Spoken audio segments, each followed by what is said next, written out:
Imagine for a moment the power's out, the stores are closed, and police sirens are eerily absent. Panic is setting in. This is the breeding ground for looting. In the eerie silence that follows a major disaster, fear begins to slither in. With no lights, no food, and no law enforcement, the thin veneer of civilization starts to crack. This is when looting begins. It's not a matter of if, but when. Firstly, fear. In times of crisis, fear can be more contagious than any virus. It spreads, it escalates, and it drives people to act in ways they never thought possible. This fear, coupled with uncertainty, triggers a survival instinct that can quickly turn into every man for himself. Secondly, the absence of law enforcement. When the protectors of society are either overwhelmed or absent, lawlessness can spread like wildfire. Without the fear of repercussions, those who would normally abide by the law may find themselves crossing lines they never thought they would. Lastly, desperation.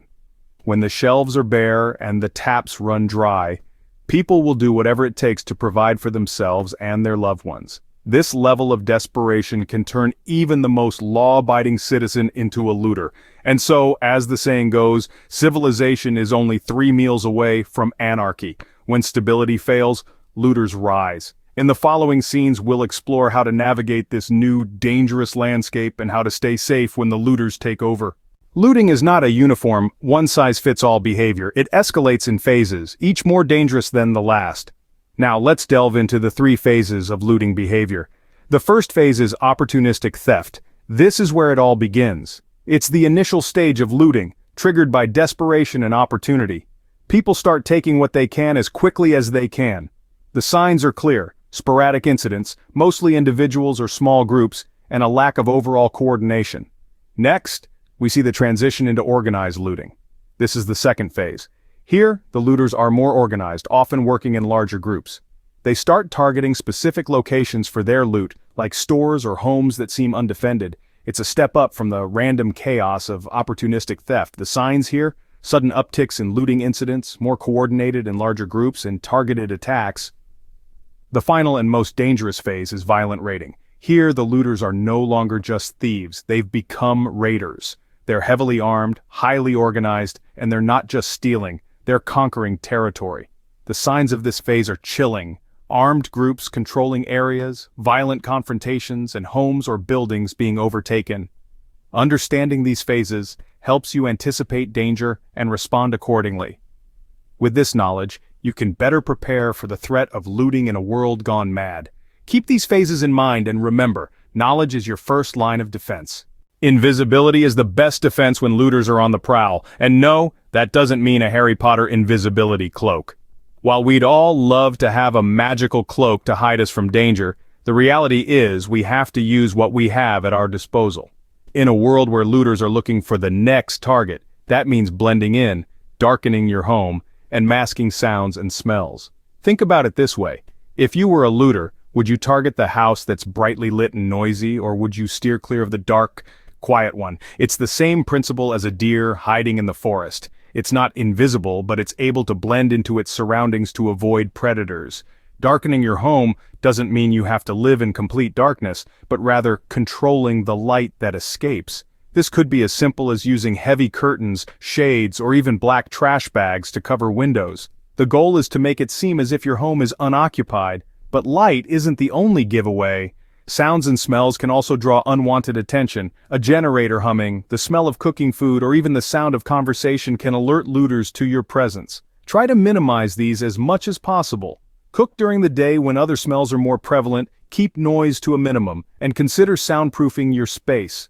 Maintaining a low profile is also key. This means not drawing attention to yourself or your home. Avoid flashy cars or clothes, keep your yard clean and unassuming, and don't brag about your supplies or defenses. The less people know about what you have, the less likely they are to target you. And finally, the appearance of poverty can be a powerful deterrent. If looters think there's nothing of value to take, they'll move on to the next target.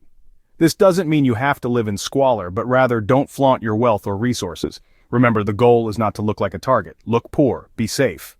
Your home is your castle, but in a looting scenario, it shouldn't look like one. Appearances matter. A home that looks like a fortified bunker is like a beacon screaming to looters, "I've got resources worth protecting," and that's the last message you want to send out. It's possible to fortify your home without making it look like Fort Knox. The key is subtlety and discretion. Start with the inside. Internal barricades are a smart, unobtrusive way to reinforce your home. Furniture can be strategically placed to create choke points, making it harder for intruders to move freely. This can buy you precious time in a dangerous situation. Your windows are vulnerable points, but bars or metal grates can be a dead giveaway.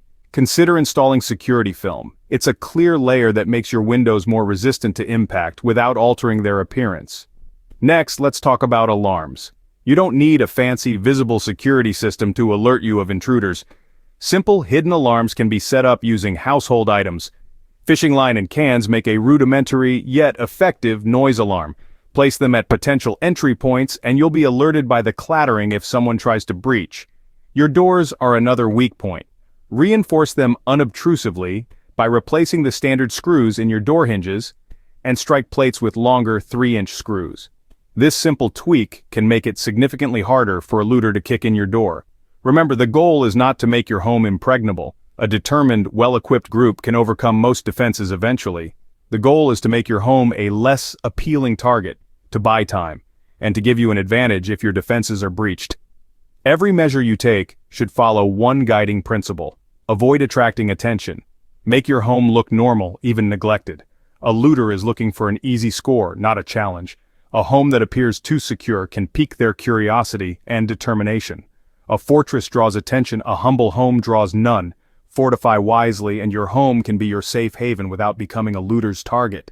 Even without weapons, you can turn your home into a stronghold. It's a matter of being resourceful, strategic, and understanding that your ultimate goal is not to confront, but to deter and delay potential threats. Firstly, let's talk about creating choke points. By definition, a choke point is a strategic narrow area where you can control the enemy's movement. Within your home, these could be hallways or doors. By forcing intruders into these tight spaces, you limit their maneuverability and increase your advantage. Now, let's discuss improvised alarms. These are simple yet effective tools to alert you of any unwanted guests. Think along the lines of cans filled with pebbles tied to a string across your doorway. The noise created can be enough to startle intruders, giving you precious time to react. But what about psychological deterrence? These are tactics that exploit the intruder's fear and uncertainty. For instance, a sign saying, "You're being watched," can be a powerful deterrent. No one likes to be watched, especially not someone who's trespassing. However, it's important to bear in mind that these tactics should be used in conjunction with a low-profile approach. Remember, the idea is to not draw attention to your home in the first place. But if someone does breach your perimeter, these strategies can provide an effective first line of defense. Also remember that communication is key. If you have others in your home, make sure everyone knows the plan. In a high-stress situation, clear and effective communication can be a lifesaver. Lastly, while these tactics can offer some protection, they're not foolproof. In the end, your safety and survival always take precedence over possessions. If you're faced with a situation that's spiraling out of control, don't hesitate to retreat to a safe location. Remember, your goal is to deter and delay, not to engage. By using these smart home defense tactics, you can increase your chances of staying safe in a SHTF scenario. Not every encounter with looters has to end in violence. That's right, folks. Sometimes the most effective weapon in your arsenal is not a weapon at all. It's your words, your demeanor, your ability to think on your feet, and your willingness to de-escalate a situation before it spirals out of control. Now, let's be clear. We're not advocating for appeasement or surrender. Far from it. But the reality is, not every looter is a hardened criminal. Some are desperate individuals pushed to the brink by circumstances beyond their control. They may be open to reason or negotiation, and engaging them in dialogue could diffuse the tension and prevent an unnecessary escalation. So, how do you negotiate with looters? Well, the first rule is to maintain a non-threatening posture. Keep your hands visible and your voice steady. Show them you're not a threat, but also not an easy target. Make it clear that you're willing to talk, but not willing to be bullied. Next, keep your messages simple and direct. Remember, in a high-stress situation, complex arguments or emotional appeals are likely to be lost. Stick to the facts. Make it clear what you can offer and what you expect in return. However, always be alert for signs of a trap. If someone is too eager to negotiate or if they're stalling for time, they may be setting you up. Look for inconsistencies in their story or signs of hidden allies. Trust your instincts and don't let your guard down. Finally, know when to walk away. If negotiations are going nowhere, or if the situation is becoming too dangerous, be prepared to retreat. Remember, your ultimate goal is survival, not victory. There's no shame in living to fight another day. In summary, handling encounters without escalation is a delicate balancing act. It requires quick thinking, clear communication, and a keen understanding of human nature, but with practice and preparation, it's a skill anyone can master. Sometimes the best fight is the one you avoid.